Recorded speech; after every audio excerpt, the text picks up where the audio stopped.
Hello guys, आज इस video में आप सबसे डिस्कशन करूंगा बीपीएससी टीआरई 3.0 पीआरटी में लोगों ने अपने आंसर की से स्कोर को मैच करने के बाद अलग अलग लोगों ने मैंने अपने स्कोर शेयर किया था इस वीडियो में। आप लोगों ने देखा भी होगा, बहुत सारे लोगों ने देखा और बहुत सारे लोगों ने बहुत सारा प्यार दिया। इस वीडियो में आप सबसे डिस्कशन करना चाहता हूं कि कौन कौन से ऐसे क्वेश्चन है, 6 से 7 क्वेश्चन ऐसे मैंने वो कर रखा है और उन क्वेश्चनों में गारंटीड आपके 4 से 5 नंबर जरूर बढ़ने में देखने को मिलेंगे। क्यों? क्योंकि मैंने जो इसको रिसर्च किया है, जहाँ पे भी सर्च किया है वहाँ पे देखा इनका जो एग्जैक्ट आंसर बेसिकली वो वही है जो वो नहीं होना चाहिए जो आयोग ने दे रखा है। इन द सेंस कि अगर आपके स्कोर से आपका कहीं ना कहीं मार्क्स काफी कम जा रहा है, फिर 4 से 5 नंबर बढ़ोतरी होने की मिलेगी। अब इसकी डेट क्या है? बेसिकली ऑब्जेक्शन करने की जो डेट है यानी कल से स्टार्ट है, 2 तारीख से लगाकर 5 तारीख तक इसका आप ऑब्जेक्शन कर सकते हो। बहुत सारे लोग ऑब्जेक्शन इसलिए नहीं करेंगे, सोचेंगे यार वो तो करेगा, कोई ना कोई तो कर ही देगा। मैं आपसे बोलूंगा आप जरूर ऑब्जेक्शन करो। क्यों?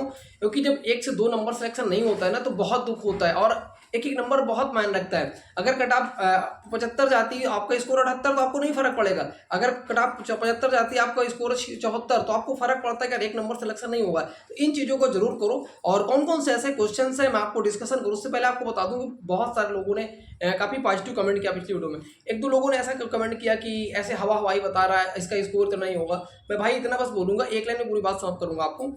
आप अपनी ईमेल आईडी कमेंट कर देना, मैं आपको ईमेल आईडी अपना ओएमआर शीट सेंड कर दूंगा। क्योंकि इस चैनल को मैंने जो बनाया वो ऑथेंटिक चीजों के लिए, ना कि फर्जी चीजों के लिए, ना मैं किसी कोर्स को थोड़ी ना बेच रहा हूँ कि अपनी चीजों को हवा हवाओं बातें करूँ फिर आपसे अपना कोर्स बताऊँ कि 99 में मेरे इतना कोर्स है या फिर 599 में मेरा ये कोर्स है। नहीं, मैं कोर्स थोड़ी ना बेच रहा हूँ आपसे। तो मैं वही चीजें बताता हूँ जो रियल में मेरे पास जो मेरा स्कोर है, जो मैं जेन्युइन मेरा जो चीजें होती वो बताता हूँ, ना कि फ्रॉड बातें करता हूँ ना फर्जी बातें करता हूँ। जो लोग कंटिन्यू मेरे से पहले जुड़े उन लोगों को पता होगा मेरे बारे में कौन कौन से ऐसे क्वेश्चन है मैं उनको डिस्कशन करूं। अब मेरा बेसिकली जो सीरीज थी वो थी एच। तो एच नंबर से आप देख लेना, बाकी स्क्रीन पे आपको क्वेश्चन दिखा दूंगा, आप इसके साथ अपने सेट पे जाकर के मैच कर लेना। पहला क्वेश्चन बेसिकली अम्ल वर्षा के लिए प्रदूषक हैं। अब अम्ल वर्षा के अगर अम्लीय वर्षा के लिए प्रदूषक हैं इसकी बात की जाए तो ऑप्शन था SO2, जलवाष्प, CO2, एक से अधिक, इनमें से कोई नहीं। इसका ऑप्शन एग्जैक्ट होना चाहिए था एक से अधिक, लेकिन ऑफिशियल उन्होंने दे रखा है SO2 जो कि नहीं होना चाहिए। आपने पढ़ा होगा अम्ल वर्षा के बारे में तो आपको पता होगा। इसके बाद अगला जो क्वेश्चन था 103 क्वेश्चन नंबर पे बात करूं और 103 पे जो आंसर था बेसिकली उन्होंने दे रखा है क्वेश्चन, एक मिनट खोल लेता हूं मैं। 103 पे जो क्वेश्चन है बेसिकली क्वेश्चन है कांग्रेस समाजवादी दल की स्थापना हुई थी। पहला ऑप्शन उन्होंने दे रखा है मई 1934, दूसरा दे रखा है जुलाई 1934, तीसरा है जून 1934, इनमें से कोई नहीं, एक से अधिक। अगर इस क्वेश्चन को मैं उन्होंने आंसर दे रखा है बेसिकली इसका इनमें से कोई नहीं, लेकिन इसका एग्जैक्ट आंसर होना चाहिए मई 1934। अब मैं अगर इस चीज को लेकर के आप अपनी स्क्रीन पे देख रहोगे तो CSP यानी कांग्रेस सोशलिस्ट पार्टी की स्थापना बेसिकली कर रखा था जयप्रकाश नारायण में, और कब कर रखा था दे रखा है 17 मई 1934, अपने स्क्रीन पे देख सकते हो, पटना में। इसका एग्जैक्ट आंसर आपका ये है, ठीक है। तो इस क्वेश्चन को भी लेकर के वो चीजें आपको आंसर देखने को चेंजिंग आंसर में देखने को मिलेगी। उसके बाद जो अगला क्वेश्चन बेसिकली वो 53 है। भारत के नए संसद भवन में सांसदों के निलंबन का रिकॉर्ड कौन सा सत्य है? पहला है कांग्रेस के 41 सांसद निलंबित हुए, दूसरा है टीएमसी के 13 सांसद निलंबित हुए, तीसरा है डीएमके के 16 सांसद निलंबित हुए। मैं आपको बताऊं बेसिकली इसका जो आंसर इनमें से कोई नहीं होना चाहिए, लेकिन आयोग ने दे रखा है इनमें से एक से अधिक। क्यों? कांग्रेस के 41 नहीं बल्कि 59 सदस्य निलंबित हुए थे, टीएमसी के 13 नहीं बल्कि 28 सदस्य निलंबित हुए थे, और डीएमके के बेसिकली 16 नहीं बल्कि 21 सदस्य निलंबित हुए थे। इसका आंसर आपका इनमें से कोई नहीं हो सकता है। तो देख लेना, जिनका जो भी हो अपने हिसाब से आप ऑब्जेक्शन कर सकते हो। बाकी मैंने एग्जैक्ट आपको आंसर बता दिया, आपके सामने स्क्रीन पे मैंने क्वेश्चन को भी आपको दिखा दिया। इसके बाद अगला क्वेश्चन बेसिकली था 58 नंबर क्वेश्चन था कि बिहार में सबसे पुरानी नदी घाटी परियोजना कौन सी है? पहला ऑप्शन है कोसी, दूसरा ऑप्शन है सोन, तीसरा दामोदर, एक से अधिक, एक से कोई नहीं। इसका आंसर उन्होंने दे रखा है सी यानी कि दामोदर घाटी, लेकिन इसका सही आंसर होना चाहिए आपका सोन नदी घाटी।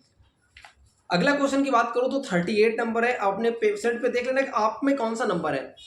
क्वेश्चन है इनमें से कौन सी फसल को नदी में नहीं उगाया जा सकता?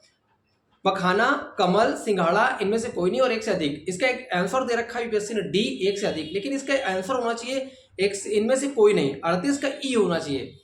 इसके बाद अगला क्वेश्चन आपका 138 है।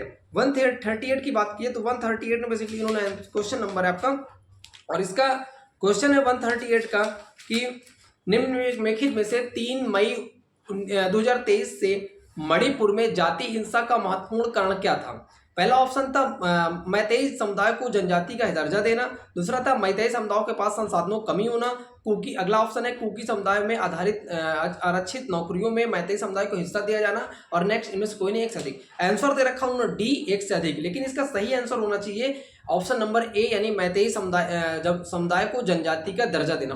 आप देख सकते हो मैं स्क्रीन पे मैंने इसका एग्जैक्ट डेटा दे रखा है। इसके बाद अगला क्वेश्चन की बात करूं तो क्वेश्चन नंबर 113 है। 113 नंबर क्वेश्चन की बात करूं तो इनमें दे रखा है उल्टे और सीधे दोनों प्रकार के पारिस्थितिकी पिरामिड किसमें पाए जाते हैं। ऑप्शन है ऊर्जा का पिरामिड, संख्या का पिरामिड, जीवभार का पिरामिड, एक से अधिक, एक से कोई नहीं। ऑप्शन उन्होंने दे रखा है आंसर के रूप में दे रखा है एक से अधिक, लेकिन इसका सही आंसर होना चाहिए संख्या का पिरामिड। आप अपनी स्क्रीन पे भी इसका करेक्ट आंसर देख रहे होगे कि इसका आंसर क्या होना चाहिए कि संख्या का पिरामिड। तो ये सब क्वेश्चन थे। एक क्वेश्चन और भी है, वो भी कहीं ना कहीं विवादों में क्वेश्चन है, रीजनिंग का क्वेश्चन है, जिसमें बेसिकली 71 क्वेश्चन आपकी सीरीज का है पेपर का। 71 क्वेश्चन है कि एन और एम, एन एम का भाई है, के एम की बहन है, और पी ओ का भाई है, और ओ एन की बेटी है। पी का चाचा कौन हुआ। अब इस क्वेश्चन जब आप सॉल्व करते हो तो आप इसकी सॉल्विंग स्क्रीन पे देख सकते हो। इस पे बेसिकली आप जब देखोगे तो एम का जेंडर क्लियरफाई नहीं है, एम मेल है या फीमेल है, वहां से क्लियर नहीं हो पा रहा है जिस हिसाब से इस क्वेश्चन को पढ़ने के बाद। इसका सही आंसर होना चाहिए इनमें से कोई नहीं है, लेकिन ऑप्शन उन्होंने दे रखा है एम, यानी कि एम को उन्होंने मान रखा है। इन सब क्वेश्चनों को, इन 6-7 क्वेश्चन है, आप कल से इसका ऑब्जेक्शन कर सकते हो इसका ऑथेंटिक प्रूफ के साथ। ऑथेंटिक प्रूफ क्या होना चाहिए, एनसीईआरटी बुक होना चाहिए, या फिर बिहार सरकार की जो स्टेट गवर्नमेंट की एससीईआरटी बुक होती है वो बुक होना चाहिए। इन बुक के माध्यम से आपने बेसिकली इन चीज़ों को ऑब्जेक्शन कर सकते हो, और 3 से 4 मार्क्स की आपको 100% बढ़ोतरी देखने को मिलेगी। जिनका स्कोर कम है या फिर जिनका ज़्यादा भी है तो भी करो, किसी को नहीं पता कट ऑफ कितनी जाएगी, सबका एक अपना अनुमान है। तो इन चीज़ों को लेकर के मैं आपसे ये रिक्वेस्ट करूंगा, और चैनल पर ना जो सब्सक्राइब कर सकते हैं, वीडियो को अधिक से अधिक शेयर करें। Thank you watching for video, और वीडियो कैसे लगे जरूर कमेंट करके बताना। Thank you.